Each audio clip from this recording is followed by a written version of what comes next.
สวัสดีครับวันนี้เราจะมาอ่านเรื่อง Harry Potter ภาค 2 ครับ Hello everyone today we are going to read Harry Potter and the Chamber of Secrets or part 2 Let's get started โอ้โหเก่งมาก ไว้ครับผม เยี่ยมเลยครับ เก่งมากทีนี้ก็อ่านเมื่อกี้โอเคมาก ทีนี้จะอ่านเป็นภาษาอังกฤษนะครับ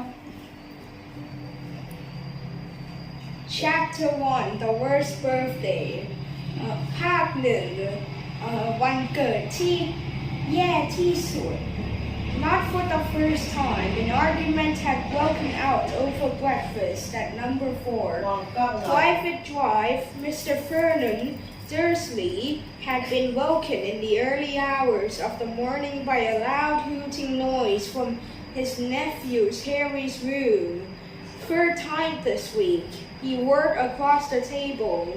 If you can't control that all, it will have to go. Harry tried yet again to explain.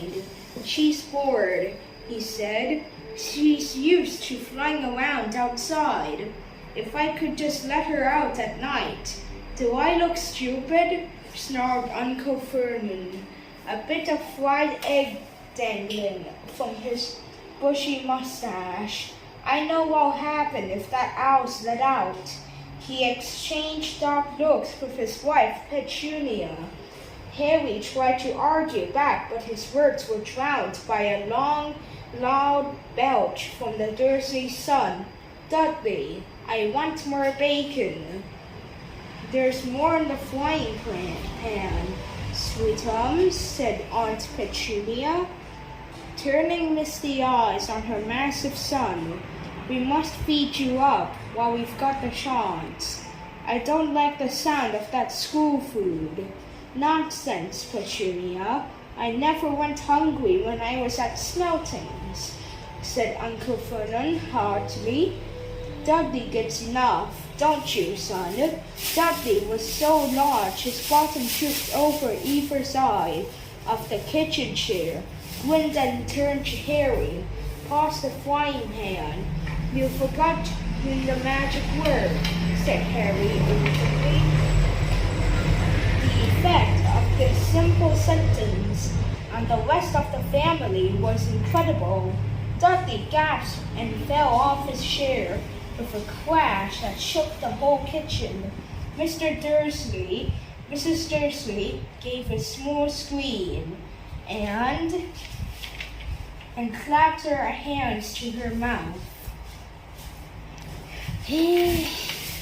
เก่งจังเลยทำไมคุณยายบอกว่าให้ดูกล้องครับต้องอ่านหนังสืออ่านหนังสือค่ะดูกล้องก็ไม่เห็นตัวหนังสือสิคุณยายไม่เป็นไรวันแรกเนี่ยเขาเริ่มต้นได้ดีมากเลยนะคุณยายเก่งนี่เดี๋ยวฉันจะยากกระจกตามาให้เอาแค่เก่งจะตายคุณยายไม่รู้คุณยายขอโทษคุณยายเงียบได้แล้วทีนี้พักยกแล้วเดี๋ยวก็จะอ่านต่อแต่ว่าจอร์จชัวไม่รู้ว่าคำไหนคือไม่เป็นไรอ่านแค่ให้มันจบแล้วก็จบบทแล้วก็พูดเท่าที่พูดได้ว่ามันหมายถึงอะไรที่อ่านมาทั้งหมดก็คือว่าพูดอังกฤษไปจนถึงจบเหรอใช่ครับพูดอังกฤษไปจนถึงจบเสร็จแล้วค่อยมาพูดตอนท้ายว่าภาษาไทยเข้าใจแค่ไหนก็คือแค่นั้นแล้วก็กู๊ดบายสวัสดีครับก็คือว่าแค่นั้นเก่งspit over the table about saying the word in our house but how dare you threaten Dudley roared Uncle Vernon pounding the table with his fist I warned you I will not tolerate mention of your abnormality under this roof. Harry stared from his purple-faced uncle to his pale aunt, who was trying to heave Dudley to his feet. All right, said Harry, all right. Uncle Vernon had sat back down, breathing like a winded wine and watching Harry closely out of the corners of his small, sharp eyes. Ever since Harry had come home for the summer holidays, Uncle Vernon had been treating him like a bomb that might go off at any moment. Because Harry was the normal boy, as a matter of fact, he was as not normal as it is possible to be. Harry Potter was a wizard fresh from his first year at Hogwarts School of Witchcraft and Wizardry. And if the Dursleys were unhappy to have him back for the holidays, it was nothing to how Harry felt. He missed Hogwarts so much it was like having a constant stomachache. He missed the castle with its secret passageways and clothes, his lessons, though perhaps not Snape, the potions master, the post arriving by Al, eating banquets in the great hall, sleeping in his four-poster bed in the tower dormitory, visiting the gamekeeper, Hagrid, in his cabin in the grounds next to the Forbidden Forest, and especially Quidditch, the most popular sport in the wizarding world. 6 tall goalposts, 4 flying balls, and 14 players on broomsticks. All Harry's spellbooks, his wand, robes, cauldron, and top off, the range Nimbus 2000 broomstick, had been locked in the cupboard under the stairs by Uncle Vernon the instant Harry had come home. What did the Dursleys care if Harry lost his place in the house Quidditch team because he hadn't practiced all summer? He went back to school without any of his homework done. The Dursleys were what wizards called muggles, not a drop of magical blood in their veins. And as far as they were concerned, having a wizard in the family was a matter of deepest shame. Uncle Vernon had even padlocked Harry's owl, Hedwig, inside her cage to stop her carrying messages to anyone in the wizarding world. Harry looked nothing like the rest of the family. Uncle Vernon was large and neckless, with an enormous black mustache. Aunt Petunia was horse-faced and bony. Dudley was blonde, pink and porky. Harry, on the other hand, was small and skinny, with brilliant green eyes and jet black hair that was always untidy. He wore round glasses, and on his forehead was a thin, lightning-shaped scar.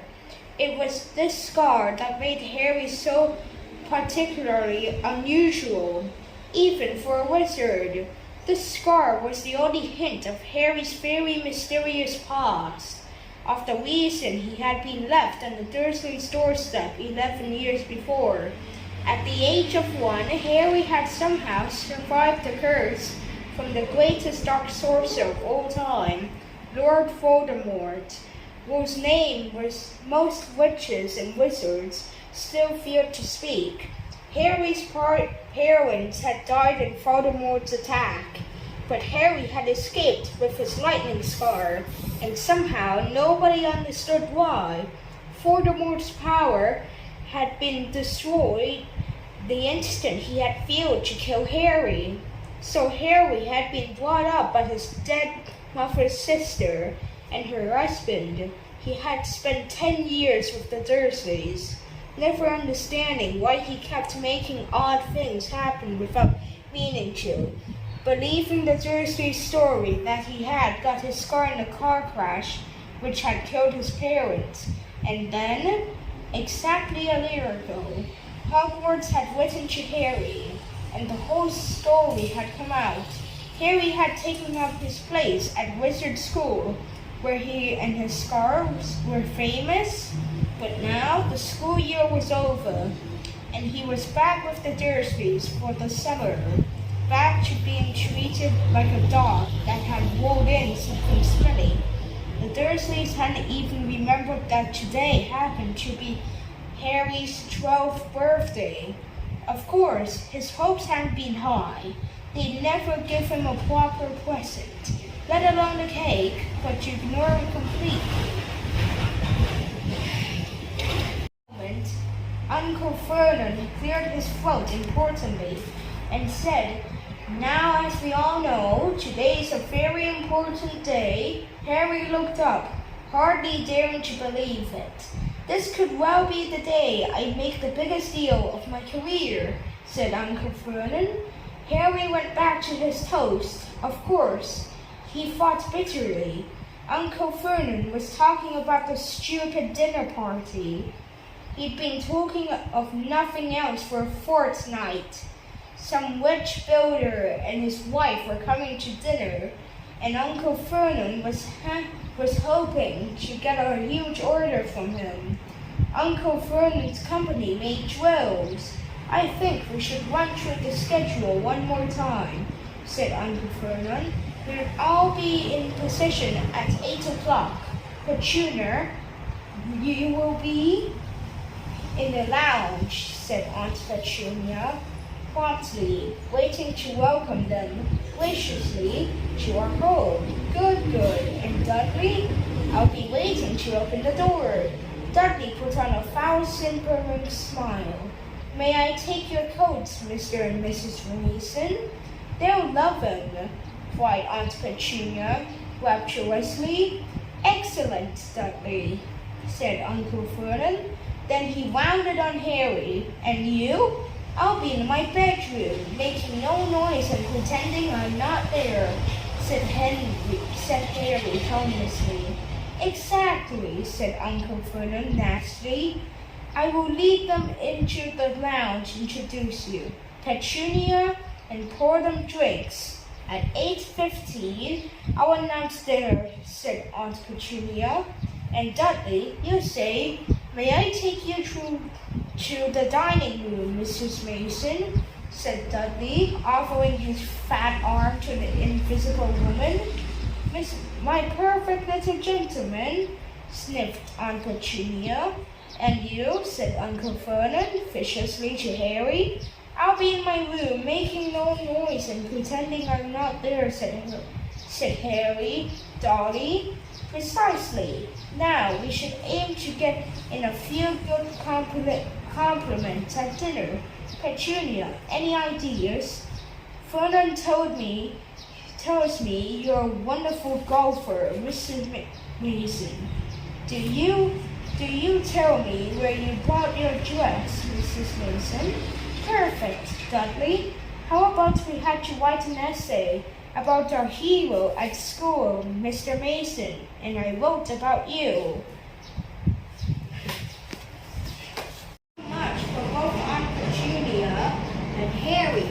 Aunt Petunia burst into tears and hugged her son, while Harry ducked under the table so they wouldn't see him laughing. "And you, boy?" Harry fought to keep his face straight as he emerged. "I'll be in my room, making no noise and pretending I'm not there," he said. "Too right you will," said Uncle Vernon forcefully. "The Masons don't know anything about you, and it's going to stay that way. When dinner's over, you take Mrs. Mason back to the lounge for coffee, Petunia, and I'll bring the subject round to drills. With any luck, I'll have the deal signed and sealed before the news at 10. We'll be shopping for a holiday home in Majorca. This time tomorrow." Harry couldn't feel too excited about this. He didn't think the Dursleys would like him any better in Majorca than they did in Private Drive. "Right, I'm off into town to pick up the dinner jackets for Dudley and me. And you," he snarled at Harry, "you stay out of your aunt's way while she's cleaning." Harry left through the back door. It was a brilliant sunny day. He crossed the lawn, slumped down on the garden bench, and sang under his breath, "Happy birthday to me, happy birthday to me." No cards, no presents, and he would be spending the evening pretending not to exist. He gazed miserably into the hedge. He had never felt so lonely. More than anything else at Hogwarts, more even than playing Quidditch, Harry missed his best friends, Ron Weasley and Hermione Granger. They, however, didn't seem to be missing him at all. Neither of them had listened to him all summer, even though one had said he was going to ask Harry to come and stay. Countless times, Harry had been on the point of unlocking Ridley's cage by magic and sending her to Ron and Hermione with a letter, but it wasn't worth the risk. Underage wizards weren't allowed to use magic outside school. Harry hadn't told the Dursleys this. He knew it was only their terror that he might turn them all into dung beetles that stopped them from locking him in the cupboard under the stairs with his wand and broomstick.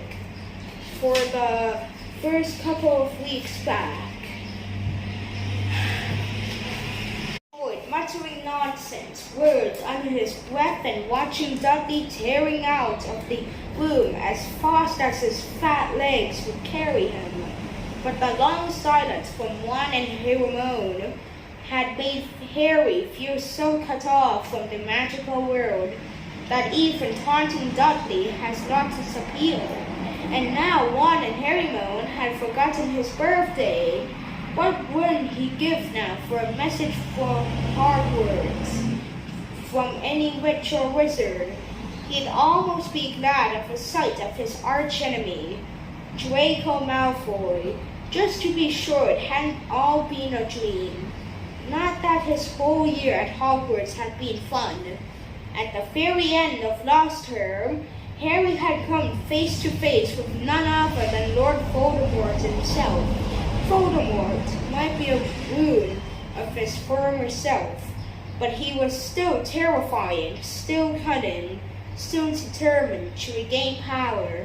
Harry had slipped through Voldemort's clutches for a second time, but it had been a narrow escape. And even now, weeks later, Harry kept waking in the night, drenched in cold sweat, wondering where Voldemort was now, remembering his livid face, his wide mad eyes. Harry suddenly sat bolt upright on the garden bench. He had been staring absent-mindedly into the hedge, and the hedge was staring back. Two enormous green eyes had appeared among the leaves.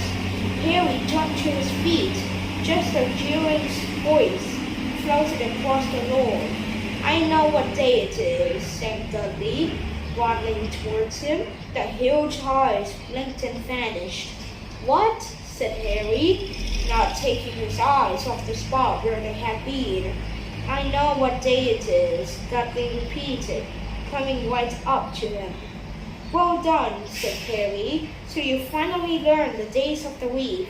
Today's your birthday," sneered Dudley. "How come you haven't got any cards? Haven't you even got friends at that freak place? Better not let your mom hear you talking about my school," said Harry coolly. Dudley hitched up his trousers, which were slipping down his fat bottom. "Why are you staring at the hedge?" he said suspiciously. "I'm trying to decide what would be the best spell to set on fire," said Harry. Dudley stumbled backwards at once, a look of panic on his fat face. "You can't. Dad told you you're not to do magic," he said. "He'll shut you out of the house, and you haven't got anywhere else to go. You haven't got any friends to take you jiggery-pokery," said Harry in a fierce voice. "Hocus pocus, wiggly wiggly." "Mom!" howled Dudley, tripping over his feet as he dashed back towards the house. "Mom! He's doing you know what?" Harry paid dearly for his moment of fun, as neither Dudley nor the hedge was in any way hurt. Aunt Petunia knew he hadn't really done magic, but he still had to duck as she aimed a heavy blow at his head with the soapy frying pan. Then she gave him work to do with the promise he wouldn't eat again until he finished. While Dudley lolled around, watching and eating ice creams, Harry cleaned the windows, washed the car, mowed the lawn, trimmed the flower beds, pruned and watered the roses, and burning the back of his neck. Harry caught a glimpse of Uncle Vernon's and Dudley's and bow ties and dinner jackets. He had only just reached the upstairs landing when the doorbell rang, and Uncle Vernon's furious face appeared at the foot of the stairs. Remember, boy, one sound. Harry crossed to his bedroom on tiptoe, slipped inside, closed the door, and turned to collapse on his bed. The trouble was, there was somebody already sitting on it. Everyone, that was chapter 1 of Harry Potter and the Chamber of Secrets, or part 2. Thank you for watching. Bye bye. แฮร์รี่พอตเตอร์ก็ภาค 1ก็วันเกิดที่ไม่ดีค่ะอันนี้ภาค 1หรือภาค 2 ลูกอันนี้ภาค 2ค่ะแล้วก็ภาค 1ของข้างในแฮร์รี่พอตเตอร์ก็วันเกิดที่ไม่ดีครับผมก็พ่อของแฮร์รี่ก็ต้องเริ่มทำอะไรครับผมถึงจะได้สตังค์เยอะครับแล้วก็เขาลืมว่าวันนี้เป็นวันเกิดของแฮร์รี่ครับผมแล้วก็เลยให้แฮร์รี่เข้าในห้องอย่าทำเสียงอะไรแล้วก็คนอื่นเขาก็จะกินข้าวกับคนที่ทำงานถึงจะให้เขาสตางค์เยอะครับผมแล้วก็ตอนเขาเข้าข้างในเขาเห็นว่ามันมีคนอื่นในห้องแล้วครับแค่นั้นใช่ไหมตอนนี้ครับงั้นก็บอกว่าเดี๋ยวพรุ่งนี้เราก็จะมาอ่านตอนต่อไปเนาะบอกให้เพื่อนๆช่วยติดตามฟังแฮร์รี่พอตเตอร์ชัวจะอ่านให้ฟังนะคะอย่าลืมกดไลค์กดติดตามกด Subscribe ให้เชิญกดแชร์ด้วยนะคะกดดาวน์โหลดครับถึงจะได้ดูแบบไม่มี Wi-Fi ครับโอเคค่ะขอบคุณครับสวัสดีค่ะ